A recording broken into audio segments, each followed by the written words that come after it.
Le vent murmure des vérités sous les branches pliées, fatiguées. Ils veulent que je vende mon âme. Quoi qu'il en soit, je reste fils de Marianne.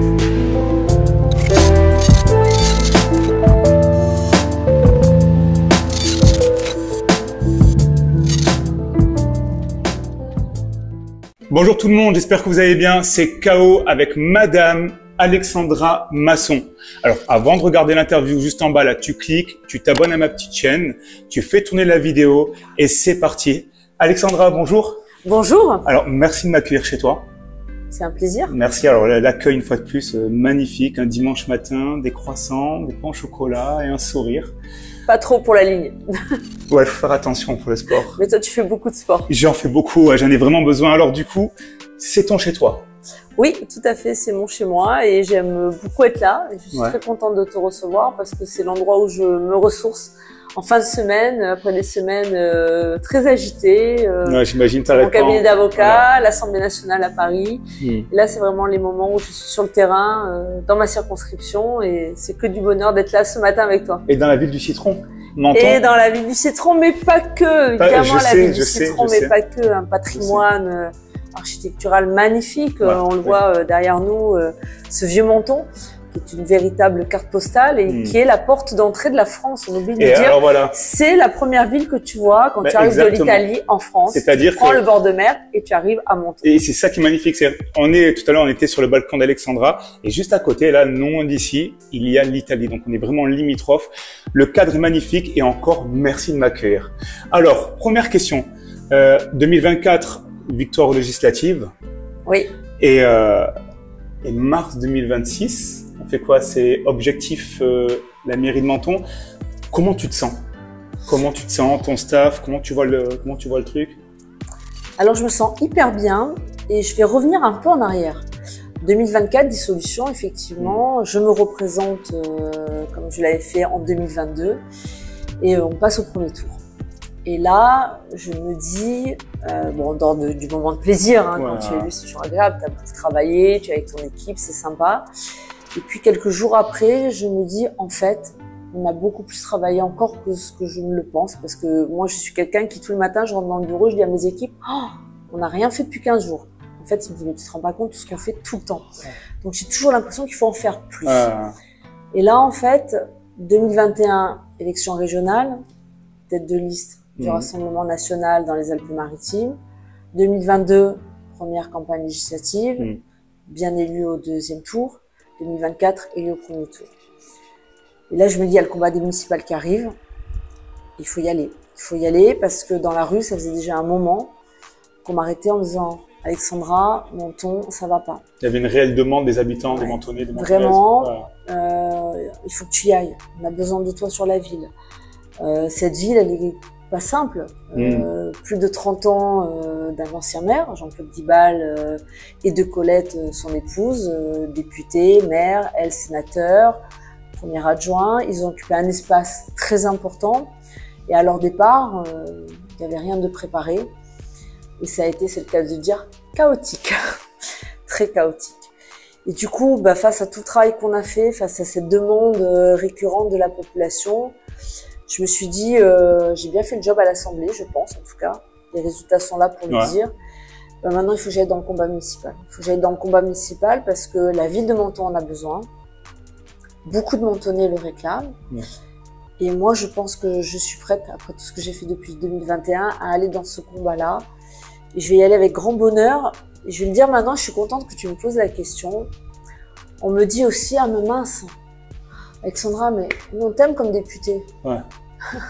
C'était ma mairie, tu vas être obligée de voilà, plus donc être d'ailleurs, députée. c'est la question que tu t'es posée. Alors d'un côté, ça me fait plaisir, parce que j'en me disais même en député. D'un côté, c'est vrai que ça peut être une source d'angoisse pour eux, de se dire que quand même, ils ont voté largement pour moi en 2024. Oui, et que du coup, ils vont perdre leur député. Je le comprends. Alors j'ai la réponse. Alors peut-être elle satisfera pas tout le monde, mais je l'ai, et elle est très construite cette réponse. J'ai un suppléant. Gabriel Tomatis. Gabriel, si tu regardes la vidéo. Qui était tout à l'heure par là, qui vient de nous laisser tranquille pour qu'on soit au calme, sans bruit. Gabriel, c'est un jeune. Moi, j'aime bien travailler avec des jeunes. Donc, moi, je fais confiance aux jeunes. Mais il y a des jeunes bien, dans tous les partis d'ailleurs de France, hein, pas que au Rassemblement National. Et moi, j'ai de la chance d'avoir un jeune super. Il m'a suivi en 2021 pour les régionales. Il m'a suivi en 2022. Il est devenu mon collaborateur. Et en 2024, j'ai trouvé que vraiment, il était arrivé à un stade de maturité. Je pensais déjà un petit peu au municipal. Je me suis dit, on va faire un test. Je vais le prendre avec moi comme suppléant. Et il ne m'a pas déçu. Et aujourd'hui, les gens, Gabriel l'arrête aussi dans la rue. Ils l'ont identifié à moi. C'est un match. Et si je suis élue à la mairie, de manière extrêmement transparente, et je le dirai pendant la campagne, Gabriel, mécaniquement, deviendra député à ma place. Très bien. Et c'est une chance pour Menton. Très bien. À la même table, on aura le député et le maire qui travailleront main dans la main. Il connaît déjà tous mes dossiers par cœur. Il connaît la circonscription. Il en a été collaborateur suppléant. Ça sera un excellent député. Et quoi de mieux pour un maire que de travailler main dans la main avec le député de sa circonscription. Très bien. Ouais. C'est une chance pour Menton. Et si les Mentonnais me choisissent, ça sera, je pense, profondément une chance. Je vends pas un produit, hein. Je vends un binôme. Et un binôme dont je suis fière du travail que nous avons effectué ensemble. Alors, j'ai une question. Écoute, on a vu ce qui s'est passé au mois de mai après la finale du Paris Saint-Germain. Donc, il y a eu des violences, des voitures cassées, des vitrines brisées et surtout, une fois de plus, des pompiers et des policiers agressés. Et là, on sort encore de la même séquence. C'est-à-dire, on a tous vu ce policier se faire agresser par 5 personnes. Et d'un autre côté, on se retrouve toujours avec un juge des libertés qui remet en liberté ses agresseurs. Voilà. En attente de jugement ou non. Énormément de Français ne comprennent plus du tout donc les décisions de ces mêmes juges de liberté. J'ai envie de te poser une question. Tu penses quoi de ça? Alors écoute, je vais te faire une réponse. Je pense que n'importe quel Français pourrait te faire aujourd'hui. C'est un scandale. C'est un scandale. Aujourd'hui, tu te fais arrêter pour un excès de vitesse, ce qui est évidemment pas bien. Tu risques quasiment plus que si tu vas tabasser un policier, un gendarme, un policier municipal. Ça, les gens, ils ne comprennent pas. Pourquoi? Pour une raison très simple. Ils se disent, mais si on peut taper quelqu'un qui représente l'ordre et la sécurité, où est la limite? Moi, si je me fais taper citoyen lambda demain, ça veut dire que derrière, il se passera rien. S'il se passe rien, pour quelqu'un qui tape, quelqu'un qui représente l'ordre. Donc, c'est un no man's land aujourd'hui de repère pour la société. Comment tu veux expliquer, tu le dis à un jeune de banlieue, ou pas, d'ailleurs, d'un quartier un peu populaire, sans parler de banlieue, tout court, juste un jeune dans un quartier un peu populaire, qui voit autour de lui qu'il y a du narcotrafic, qui voit qu'il y a un peu d'insécurité, et qui voit que tous ces jeunes-là, il se passera rien s'ils tapent, s'ils violentent, s'ils agressent, parce que tu sais, on parle beaucoup des agressions physiques qui sont de plus en plus violentes. Il y a des agressions verbales qui sont quotidiennes. Et quand tu sors, que tu es là avec ta famille, tes policiers nationaux, tes gendarmes, tes CRS, tu sors le matin, tu mets la clé dans la porte, tu vas aller rejoindre ton service. Et tu ne sais pas si le soir tu rentres ou même dans quel état psychologique. Surtout, tu es sûr quasiment que tu vas te faire insulter dans la journée. C'est devenu quasiment quotidien. T'es pas bien, hein. Non, mais totalement. Comment tu veux bien défendre les Français derrière? Comment tu veux te sentir bien? Comment tu veux créer des vocations dans la police? C'est un cercle vicieux qu'il faut inverser. Il faut que ça devienne un cercle vertueux. Pour ça, on a des mesures. Je t'écoute. Si tu m'autorises. Non, mais avec grand plaisir, non, je t'écoute. Des mesures très simples. D'ailleurs, comme Marine et Jordan Le Pen, et nous, à l'Assemblée nationale, on expose régulièrement. Déjà, la première mesure, c'est des peines courtes, rapides, qui sont réalisables tout de suite. C'est un peu ce que défend aussi Gérald Darmanin. Oui, Gérald Darmanin le défend, sauf que Gérald Darmanin l'a défendu verbalement, n'a jamais rien fait pour le mettre en application, alors que lui, il est au pouvoir, et il a été au pouvoir. Voilà. Et le problème aujourd'hui de toutes les personnes, je dis bien toutes les personnes depuis de très nombreuses années, et je remonte très loin en arrière, je peux remonter jusqu'à 2005, qui sont arrivés au pouvoir avec des programmes durs en matière de sécurité, ne les ont pas mis en application. Aujourd'hui, en France, tu tapes, tu frappes, tu insultes la police, tu vas en prison. Oui, mais Tu remets de l'ordre. alors, mais moi, ça, je suis totalement d'accord, mais du coup, tu sais très bien, autant que moi, que tu as des personnes qui vont revenir en disant non, mais madame, vous voyez bien que c'est pas possible, on se retrouve avec un taux de surpopulation carcérale qui équivaut à 170%. Rien que nous, à la maison d'arrêt de Nice, le taux, je crois qu'il équivaut à 210%. Donc, en fait, on fait quoi? C'est que moi, je suis d'accord avec toi. Moi, quand je suis aux États-Unis, tu vas pas t'amuser à faire ce que tu fais en France. Essaie de t'en prendre un policier, un pompier, tu te manges la misère et tu vas en tôle. Et ici, alors, tu n'as pas de place et les gars ressortent soit avec le bracelet ou soit juste avec un contrôle judiciaire. Donc moi je veux bien, mais il va falloir des prisons. Il faut remettre de l'ordre. Bien sûr, on manque de places de prison et on en manque beaucoup de places de prison, oui, cruellement, y compris dans les Alpes-Maritimes. Ça fait des années que toutes les communes se renvoient la balle pour pas avoir la prison sur leur territoire. Or, on a besoin d'une prison de plus dans les Alpes-Maritimes ou d'agrandir une des prisons qu'on a. On sait très bien que celle de Nice, c'est impossible. Oui, on pourrait éventuellement le faire sur celle de Grasse. De toute façon, évidemment, ici et dans bien d'autres départements de France, on manque de prison. Une place de prison, c'est cher.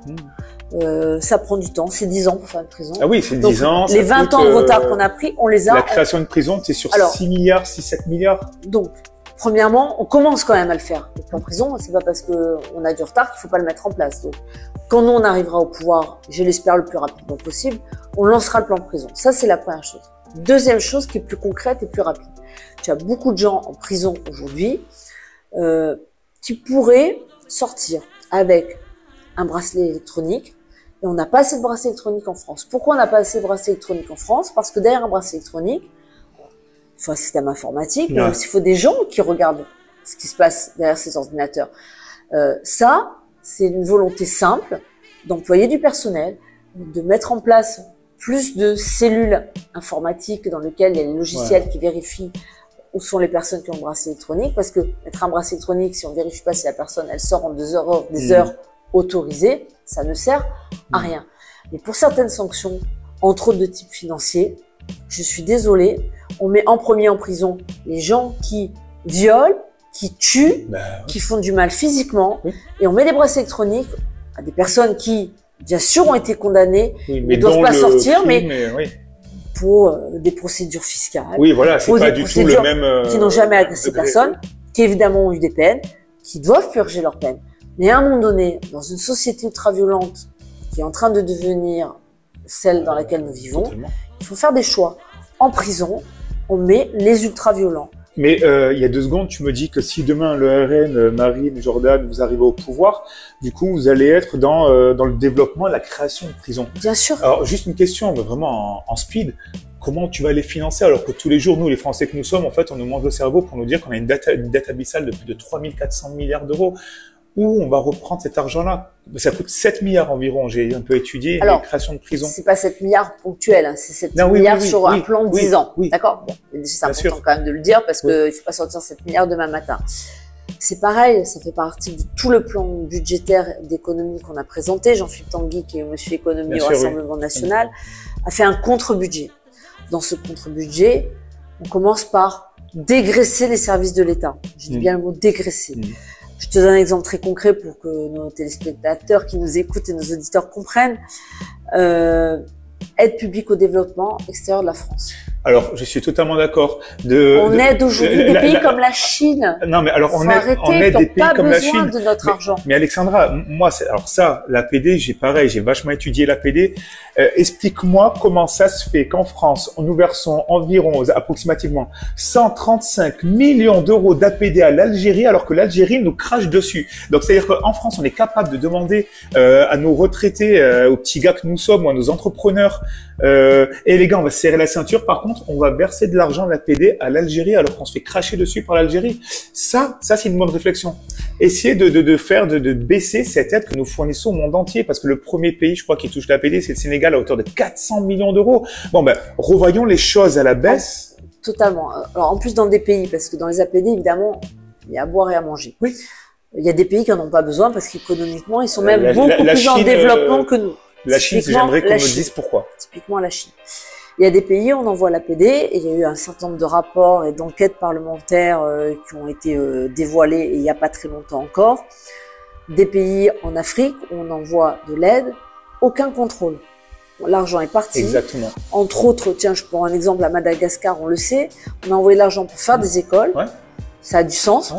Pourquoi pas dans un pays qui n'est pas développé comme le D'accord, mais nôtre. qui est Derrière, contrôlé?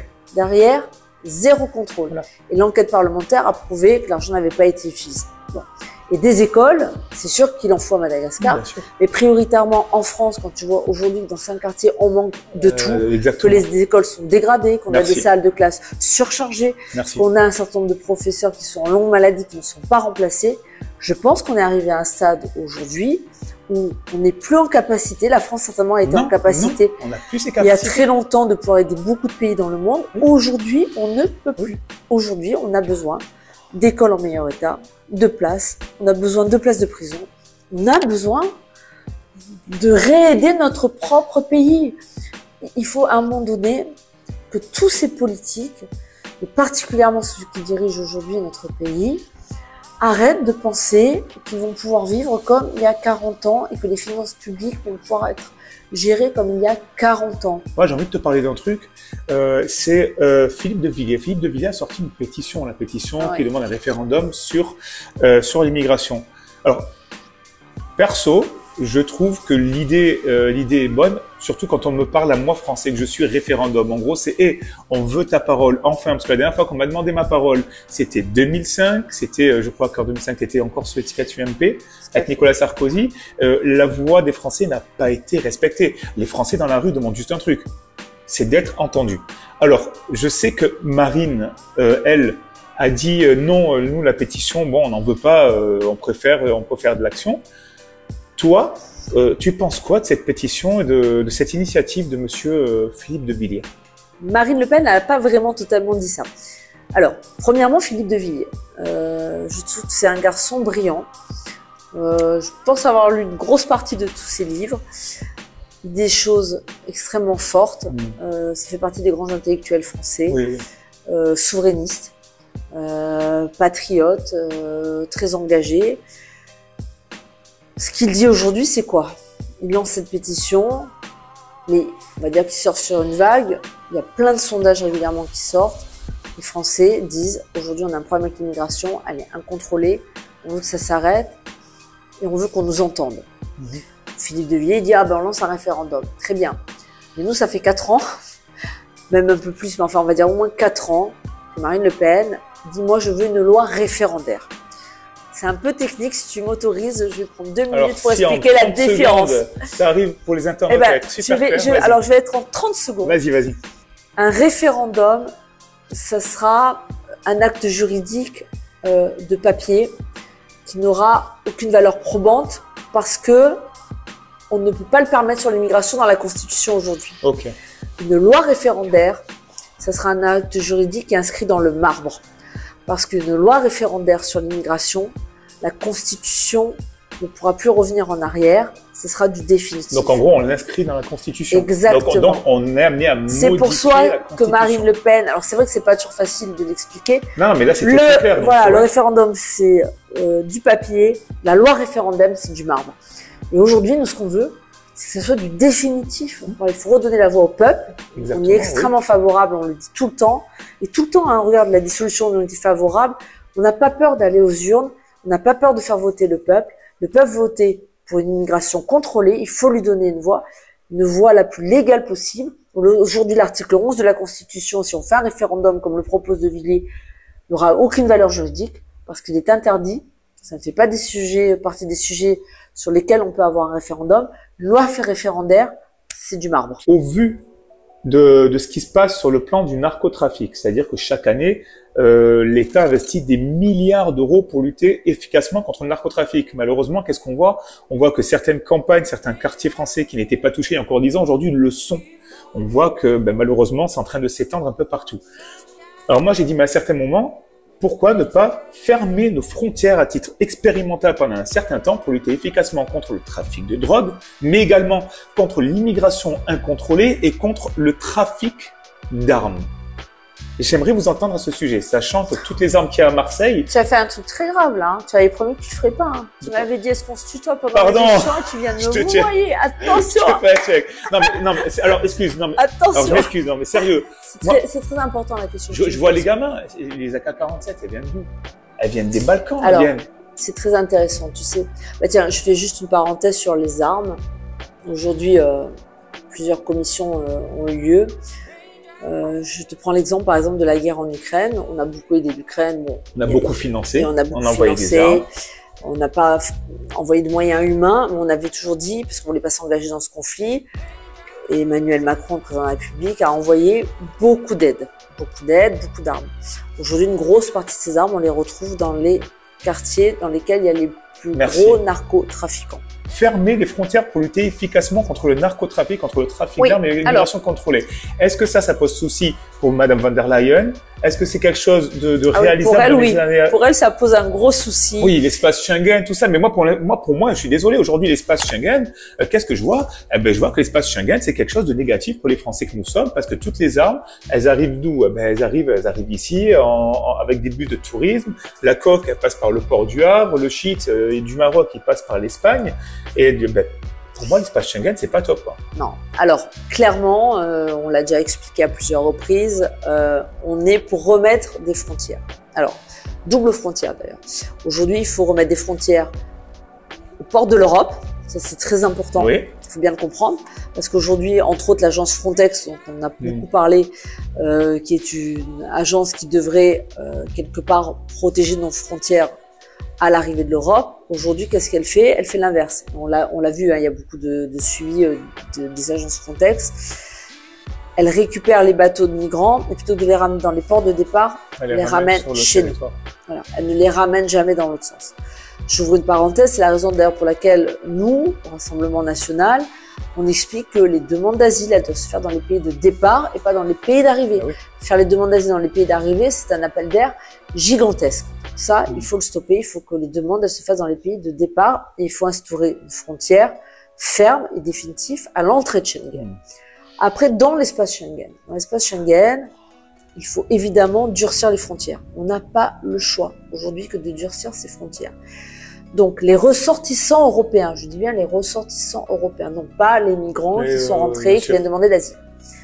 Eux, on doit leur laisser une forme de libre circulation, évidemment, dans cet espace, parce que eux, ce sont des gens qui ont leurs papiers, qui travaillent dans l'espace Schengen, qui sont des ressortissants de l'espace Schengen, ils doivent avoir des privilèges de circulation. Pour les autres, c'est fini. On ne peut pas circuler dans l'espace Schengen comme dans un moulin. Et ici, toutes les villes et les pays qui sont sur la Méditerranée, qui sont les plus fortement impactés, et on le voit bien, dès qu'on ferme côté italien, ça réarrive côté espagnol. Donc on voit bien qu'on a dans la Méditerranée aujourd'hui une forme d'arc de cercle qui arrive sur l'espace Schengen et qui bute.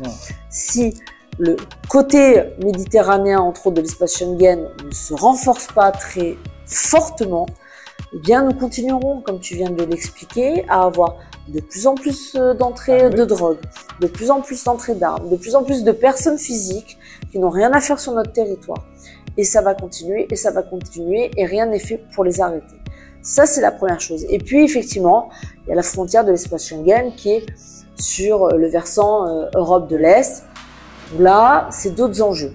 Comme tu l'as dit, il y a eu beaucoup de conflits, il y a encore des guerres, voilà, c'est pas très stable politiquement.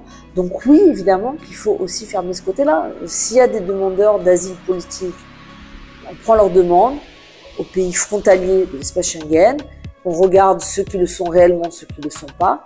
Et pour le reste, on ne fait pour l'instant plus rentrer personne. On n'est pas en capacité d'accueillir. Nous n'avons plus de logement pour nos concitoyens français. Nous avons de moins en moins d'emplois. Nous avons de moins en moins de possibilités d'offrir de l'aide de soins correcte. On n'a plus d'espace. Voilà, il faut stopper tout ça. Alors là, écoute, je te propose, s'il te plaît, Alexandra, on y va franco. C'est le jeu des 5 questions. Je vais te poser 5 petites questions très rapides. Tu as droit à un seul joker. D'accord, allez, on y va. On y va? Allez.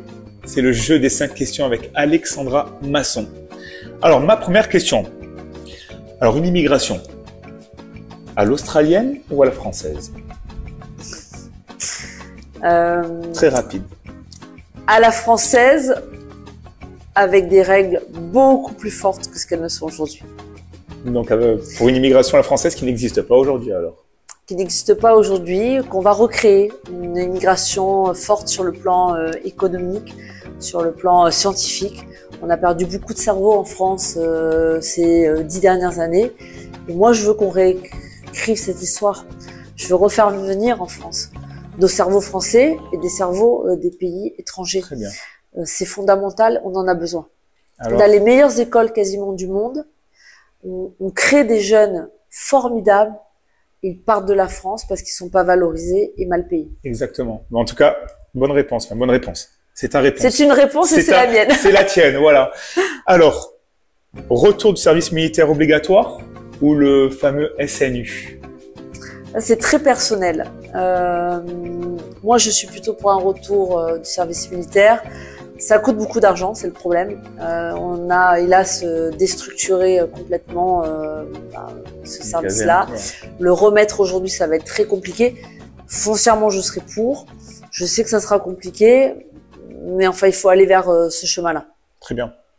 Un resto. Un resto avec qui? Christian Estrosi ou Louis Sarkozy? Ni l'un ni l'autre. Tu me sors ton joker? Non, j'ai dit ni l'un ni l'autre, j'ai le droit d'aller au restaurant. Ah non, je joue le jeu. Allez, je joue le jeu. Non, vraiment. Alors vraiment, Ouais. Christian Estrosi. J'explique pourquoi. J'ai travaillé avec Christian Estrosi quand j'étais jeune. Nous avons été dans le même parti politique. J'ai même été colistière. J'étais, je crois, même la Benjamine des régionales de Christian Estrosi. C'est un garçon, si j'ai travaillé avec lui, que j'appréciais. C'est quelqu'un qui a des volontés, ça a été un grand sportif, donc il a des volontés de ténacité fortes. Il m'a appris ce côté dynamique du sportif, on va toujours jusqu'au bout. J'aime bien, un jour, quand j'étais très jeune, il m'avait dit moi, quand je fais quelque chose, c'est un peu comme au ski, tu sais, moi j'aime le ski, lui aussi, je regarde toujours la porte d'après pour être sûr de bien prendre mon virage. J'ai perdu ce Christian Estrosi en cours de route il y a une vingtaine d'années maintenant, c'est vieux. Je l'ai vraiment perdu complètement. Je l'ai connu très très à droite. Je l'ai connu presque à gauche, en tout cas centre-gauche, restant ultra-macroniste encore aujourd'hui. Je comprends pas. Je comprends pas quel chemin il a fait et je serais ravie de dîner avec lui pour qu'on prenne du temps, au calme, pour qu'il m'explique ce chemin où je pense qu'il s'est perdu. Il doit penser la même chose de moi, mais moi je peux lui expliquer que j'ai gardé ma colonne vertébrale et qu'en fait, quand là où tu es, la colonne elle s'en va et tu vas là où tu la retrouves. Et là, je sais pas où la porte du slalom a été ratée, mais pour moi elle a été ratée. En tout cas, je trouve la réponse très sincère et j'apprécie parce que c'est très difficile d'avoir des réponses sincères d'hommes et de femmes politiques. Bon, pour le resto, je vais gérer ça. On se fait ça au Viony. Ça, si vous voulez, je vous accompagnerai. Chacun paye sa part. Hein. Comme ça, on choisit le bon restaurant. Alors, 2027, les présidentielles. Ouais. Avec qui? Avec Marine ou Jordan? Je vais faire une réponse qui va paraître politique, mais qui ne l'est pas. Mais tu sais que pour l'instant, tu n'as sorti aucun joker. Tu serais ma première invitée à ne pas sortir de joker. Donc, non, mais parce que j'ai envie de répondre à cette question. Les deux, au moment où on se parle, tant que Marine peut se présenter, qu'elle n'est pas dans l'impossibilité de se présenter, je pense que c'est notre meilleure candidate et Jordan serait assis là avec nous et te dirait la même chose et Jordan Premier ministre. Si Marine ne peut pas, eh bien on verra à ce moment-là, mais je suis sûre que Jordan fera sinon un excellent président. Très bien. Et pour la dernière, en tout cas, écoute, c'est la dernière question. Tu m'as sorti aucun joker. Oh là là. Incroyable. Non, alors franchement, je te jure que la dernière, elle est vraiment soft, elle est cool. Le matin, tu te réveilles, tu bois ton café et les news. Tu les regardes sur quelle chaîne? Plutôt BFM TV ou CNews? Alors, pour commencer, je vais te parler de papier. Je regarde en numérique ni ce matin, Menton. C'est la première chose que je fais. Bah, c'est normal, c'est l'actualité locale. Bien sûr. Après, je vais faire un tour de l'actualité nationale. Alors, Le Monde, Le Parisien. Je dis, il faut lire tout, tu sais, journal de gauche, de droite, c'est important parce que ça te donne une vision des choses. Et après, Mon cœur balance. Alors, je vais te dire quelque chose de terrible. Je commence par CNews sur mon portable. Et quand je change de pièce, je vais mettre un peu BFM. Et là, pareil, ça me fait un petit tour. Je slalome beaucoup entre les deux. Voilà, je slalome entre les deux parce qu'en plus, il y a des journalistes que j'aime bien dans les deux chaînes. Donc j'aime bien. Voilà, c'est bien aussi de voir le traitement de l'information par d'autres médias. Surtout que ça n'a pas échappé. Maintenant, les chaînes d'information sont quand même très redondantes. C'est-à-dire que te donne la même information pendant presque 2 heures. Donc, tu peux aller de l'une à l'autre sans aucune difficulté. Très bien. Très bien. Ben, en tout cas, ça c'était le jeu des 5 questions. Il nous reste 2 petits trucs à faire et après on a terminé. Là maintenant, c'est la parole au public. Donc voilà, donc je propose à mes fans et à mes followers de poser des questions à mes invités. Aujourd'hui, on a 3 questions. On va checker ces questions et j'aimerais que tu y répondes vraiment très rapidement. Allez, ok, on va essayer. On va attaquer avec la question de Damien. Damien, je t'embrasse. C'est ta question. On y va. Madame Masson, bonjour. Damien, 43 ans de Nice. Vous avez été membre du RPR puis de l'UMP avant de rejoindre le Rassemblement National. Pouvez-vous nous dire ce qui a motivé votre choix et surtout nous préciser votre avis concernant la politique économique du Rassemblement National qui me paraît de mon côté très éloignée des positions que vous avez défendues jadis. Merci. Alors très rapidement, la rupture pour moi de mes anciens partis RPR-UMP, 2005, je fais la campagne de Nicolas Sarkozy, très bon programme de droite, très ancré. Patriote, souverainiste, belle campagne. Derrière, une catastrophe. Une catastrophe. Gouvernement avec une énorme ouverture à gauche, dans laquelle moi personnellement, en tout cas, et beaucoup des personnes de droite ne se sont pas retrouvées. Programme pas appliqué. Je dis souvent dans mes meetings, on devait avoir le Karcher dans les banlieues, on a eu Kouchner. Mais c'est la réalité de ce que je pense. Programme économique du RN, en grande évolution. Je suis plutôt libérale, le RN ne l'est pas forcément. Donc je peux comprendre que des gens de droite se posent la question. On travaille beaucoup. Marine a beaucoup évolué, Jean-Philippe Tanguy évolue aussi. C'est lui qui l'écrit en grande partie avec elle, Jordan Bardella. On avance. Dans le sud, on est plus libéral que dans le nord. Il faut arriver à mixer tout ça. Mais on progresse pour avoir un programme cohérent pour les Français. Dans les grandes lignes, très rapidement, j'ai vu que par exemple pour le pouvoir d'achat, vous êtes pour la suppression de l'impôt sur le revenu pour les actifs de moins de 30 ans. J'ai vu que vous étiez aussi pour une exonération de cotisations sociales pour les entreprises qui augmentaient le salaire de 10% chaque année jusqu'à un certain seuil, je crois. Et après, qu'est-ce que j'ai vu encore que vous avez, enfin, l'objectif aussi est de baisser la TVA de l'énergie sur le gaz, l'électricité et autres, de passer de 20 à 5,5. C'est bien ça? Alors ça, c'est très intéressant. Je vais pas pouvoir répondre à tout parce que tu voulais que ce soit rapide, mais sur la TVA, par exemple, on est pour la baisse de la TVA sur tous les produits de première nécessité. L'énergie, carburant et même produits alimentaires, on l'avait proposé, c'est très important. Ça, c'est inscrit sur le programme pour 2027? Oui, je pense que ça y sera. Alors, le programme 2027 n'est pas inscrit, maintenant on va encore travailler dessus, il y a peut-être des choses qui vont changer. Des propositions qui vont peut-être évoluer. Qui vont peut-être évoluer parce que, vous savez, la vie économique, c'est pas linéaire, hein. Ouais, je sais. Ça évolue tout le temps, donc évidemment, il faut adapter son programme. Mais sur la TVA, c'est très important. Deuxième question de David de Menton.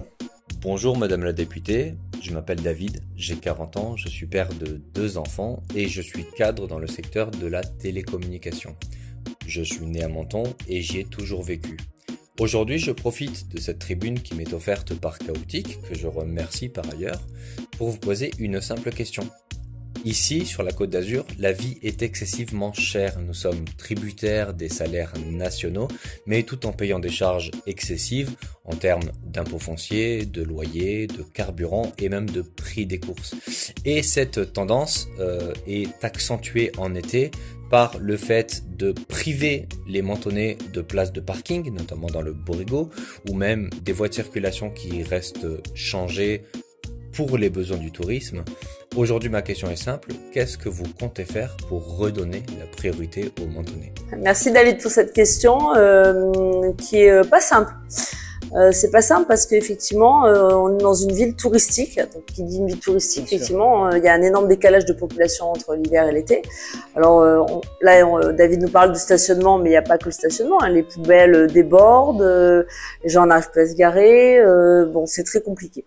Alors, Il y a des petites mesures simples qu'on pourra mettre en place.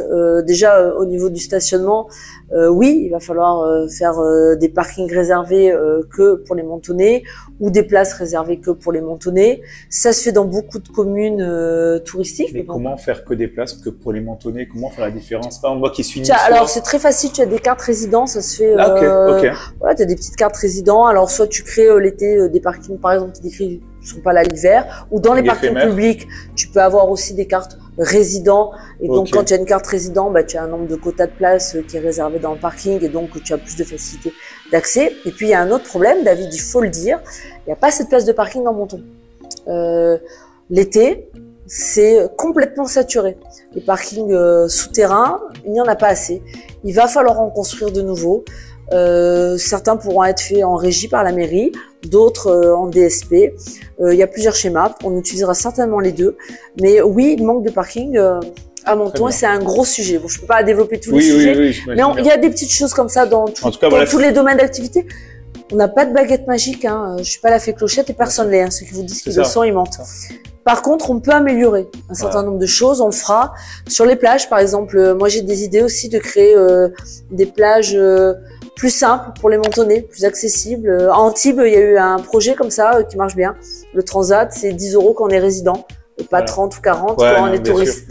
C'est des petites choses. Alors, il y aura un service un peu moindre, mais quelqu'un qui habite Menton, il peut aussi pouvoir aller à la plage. Profiter de leur bien, oui, tout à fait. Exactement. Donc, on trouvera des petites choses, c'est une question de volonté, on échange avec la population en fonction des besoins, en fonction des idées que moi j'ai, et on fera des choses. Très bien, merci pour cette réponse sincère.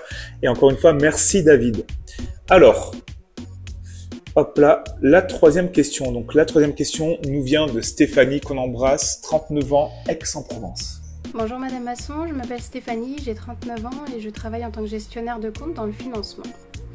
Vous défendez une politique de fermeté face à l'immigration et notamment face à l'immigration illégale, mais la France est liée à des conventions internationales que le Rassemblement national a d'ailleurs déjà tenté de réviser et de dénoncer.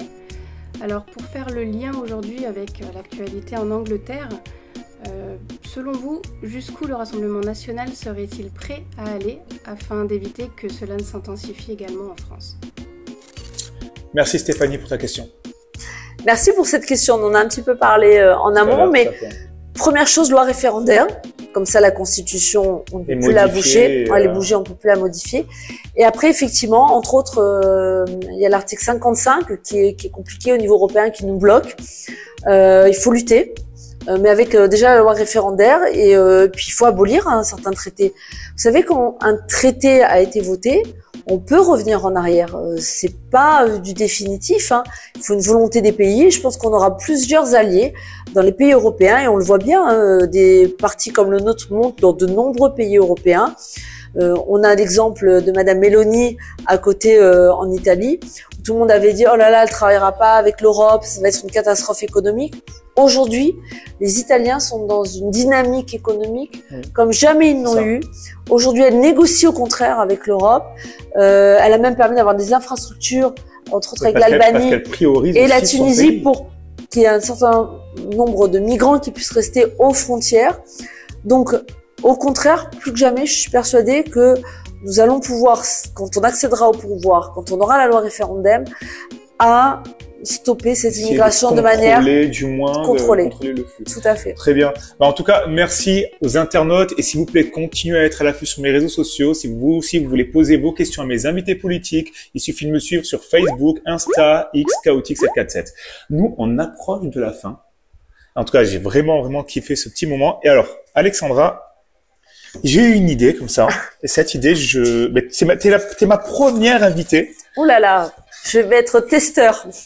Alexandra Masson, députée 4e circonscription des Alpes-Maritimes, déléguée départementale, et du coup, tu te présentes à la mairie de Menton. Il y a un truc que je voulais tester et je voulais en parler. Je vais te donner un texte. Oui. Très court, j'aimerais que tu me lises ce texte. Et après, je veux ton avis sur ce texte. Déjà, tu me demandes pas de chanter, c'est bien, je chante extrêmement faux. Voilà, c'est à toi.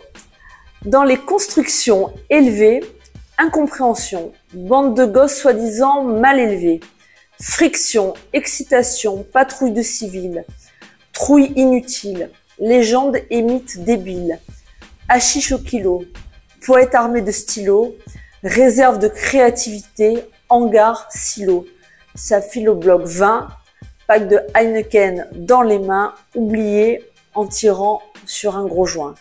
Merci. Ce morceau-là a été écrit en 1997 par le groupe IAM de Marseille. C'est un morceau que j'aime le plus. J'adore IAM. D'ailleurs, je les embrasse parce que j'ai déjà travaillé avec Shuriken et Saïd. Et ce texte date de 1997. Comment expliquer que les artistes rap en 97 nous montraient déjà un reflet d'une société qui va mal? Quand on écoute cette chanson qui s'appelle Demain c'est loin, on voit que rien n'a changé. C'est même pas d'actualité, c'est que les choses, voilà, se sont empirées. C'est pire. Je vais te dire pourquoi. Je vais revenir à mon exemple, mais il est quand même significatif. Moi, j'étais au lycée à Grasse. J'ai eu mon bac en 1989, ça ne va pas me rajeunir. On avait des conversations à la fac quand je suis arrivée à Nice. On disait déjà ça. On disait ça va pas dans nos banlieues, ça va pas dans nos quartiers. Les politiques font pas ce qu'ils font, ça va exploser. On est très longtemps après. La situation qui était d'actualité au moment où il le disait, elle est toujours la même, en pire. En pire, parce que tu vois, ils disent hashish au kilo. J'aimerais bien aujourd'hui qu'il n'y ait que du hashish au kilo dans les banlieues. Parce que maintenant, il y a la cocaïne. Parce que maintenant, c'est la cocaïne. Il y a les armes. C'est l'héroïne. C'est les armes, c'est l'ultra-violence, c'est les viols. On n'en parle pas assez. Les femmes, dans nos quartiers, sont les premières victimes de la violence physique. Agression sexuelle, agression financière. Elles sont rackettées dans certaines familles parce qu'elles vont plus travailler. Enfin, la violence, elle est là, c'est d'actualité, mais hélas, c'était presque poétique à côté de ce qu'on vit maintenant. Oui, on était en 1997 lorsque ce texte a été écrit par IAM. Nous sommes en 2025 et on voit que la problématique en France n'a pas... Voilà, on voit que les choses se sont empirées. Les rappeurs de l'époque étaient un peu peut-être mal vus à l'époque. Je pense à NTM, à la Funky Family et autres. En fin de compte, ce sont des gens qui déjà décrivaient un certain visage de la France. Aujourd'hui, force est de constater que moi, le gamin que j'étais quand j'avais 16 ans, quand j'écoutais ça, aujourd'hui, je suis devenu papa. J'ai un fils de 13 ans, une fille de 7 ans. J'aime toujours autant IAM, mais que leurs textes sont encore plus ancrés dans la réalité. Normalement, aujourd'hui, voilà, c'est quelque chose qui me touche. Donc, je voulais vraiment vous le faire lire. Merci. C'est la fin de notre émission. Et tu sais, je suis très déçue. Hein. Pourquoi t'es déçue? Parce que tu m'as revoyé avant la fin de l'émission. Pardon. Arrête. Pardon, excuse. Alors là, écoute, ça sera le gag parce que tu m'as dit je vais pas le faire. Je te jure que la séquence, je la laisse sur la vidéo. Alors par contre, c'est que moi, je termine mes émissions en offrant, t'as 1 minute. Je mets mon chronomètre. T'as 1 minute, tu fais ce que tu veux. T'as 1 minute, voilà, face caméra. Tu peux t'adresser aux gens sur Internet qui ont vu cette vidéo. Tu peux t'adresser aux mentonnais qui sûrement voteront pour toi, ta famille, à qui tu veux. C'est la minute d'Alexandra Masson. C'est face caméra et on terminera sur ça notre émission. Ça commence en 3, 2, 1. À toi de jouer. Alors déjà, pour commencer, je déteste le face caméra. Mes collaborateurs le savent. J'adore parler. Je suis quelqu'un d'extrêmement convivial et donc je n'aime pas trop le face caméra. Mais cela étant, je vais quand même tenter cette expérience qui n'est pas favorable pour vous dire que j'ai passé un moment extrêmement agréable avec toi. Que j'étais vraiment très heureuse de t'accueillir dans mon appartement à Menton. C'est la ville où maintenant je vais livrer ce combat des municipales. C'est un moment qui va être important. L'élection municipale, c'est l'élection, on dit souvent pour les politiques, la plus difficile. C'est l'élection où je vais être face aux citoyens. Quand tu es conseiller régional, conseiller départemental, député, sénateur, tu es évidemment avec la population. Mais là, je vais être face à vous, mes amis, face à vous à Menton. Ça fait des mois que je me balade dans la ville, que vous me demandez si je vais aller dans cette élection municipale. Oui, j'ai bien réfléchi calmement. Oui, je vais y aller parce que j'en ai envie et parce que j'espère que vous allez avoir envie de travailler avec moi et on va le faire ensemble. On va tous se rassembler ensemble pour créer ce projet qui nous tient tant à cœur, vous et moi. Merci de m'avoir reçu. Merci Alexandra. Et merci d'être venu jusqu'à moi. Et merci d'avoir profité de ce beau soleil parce que la semaine prochaine, normalement, il va pleuvoir. Eh ben, l'accueil était parfait. Merci. Alors moi, ce que j'ai apprécié, c'est ta sincérité. C'est du cash, c'est du direct. C'est ce que veulent les Français. Les Français maintenant ne veulent plus aussi qu'on les endorme. Ça, c'est terminé. En tout cas, pour vous qui me suivez sur l'ensemble de mes réseaux sociaux, à savoir, je fais tout sans financement. Je me débrouille à faire tout ce que j'ai envie de faire. Je parle à tous les hommes et les femmes politiques. J'ai reçu un superbe accueil.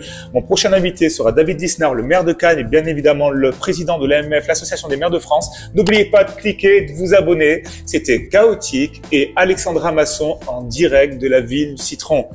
Issa Nissa et vive la France. Gros bisous. À bientôt. Ciao. À bientôt. Ciao l'équipe.